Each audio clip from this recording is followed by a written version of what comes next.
I'm Rob Powell. We farm at Blaenbwch and down here at Rosferrig, where we are at Rosferrig today, and we've got an open day on crops for stock, and we run about 250 Welsh black cattle, fatten them for Dovecot Park, and they go to Waitrose End and sold in Welsh stores.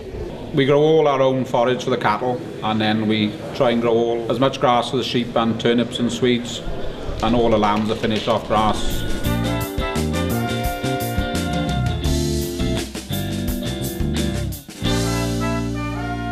Hello, I'm Sue Buckingham from IBA's Grassland Development Centre.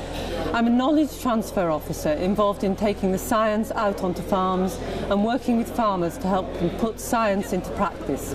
And we're also involved in feeding back from the farmers the type of research they want and the type of information they're interested in developing. We've been at Rosferrig Farm this afternoon to look at growing crops for livestock, and in particular filling those gaps where farmers haven't got enough grass or enough silage and are looking for more energy or forage to fill particular gaps in their forage production. On livestock farms in mid-Wales, feed and forage costs account for about 30% of production costs. So a small change, an increase in efficiency in feed and forage costs can have a large impact on both productivity and profitability. Many livestock farmers believe that concentrates are the only way to finish productive stock, such as finishing cattle and fattening lambs. However, the energy from forage has a major influence on finishing productive stock cheaply. You know, these livestock are ruminants. They're designed to convert forage into meat and milk.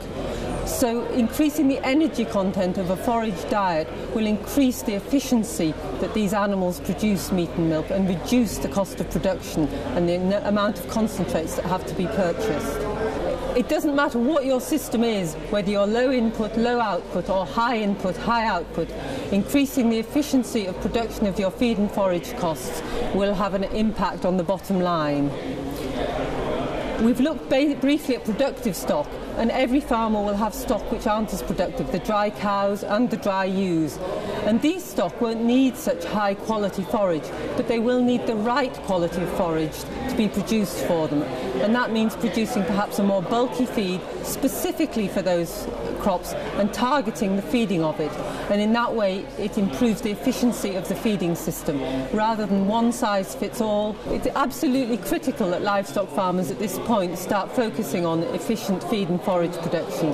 And the farm business costings from the University of Wales suggest that a 10% reduction in feed and forage costs could save about £3,000 to £3,500 on your average Welsh upland farm, which would increase farm income by 7 to 11%. Keeping the focus on costs, a 1 pence per kilogram dry matter increase in feed and forage costs for a year for a suckler cow is an extra expense of £60. For a 20-month steer it will cost another £48 to £50, and for a ewe it costs an extra £6 a year.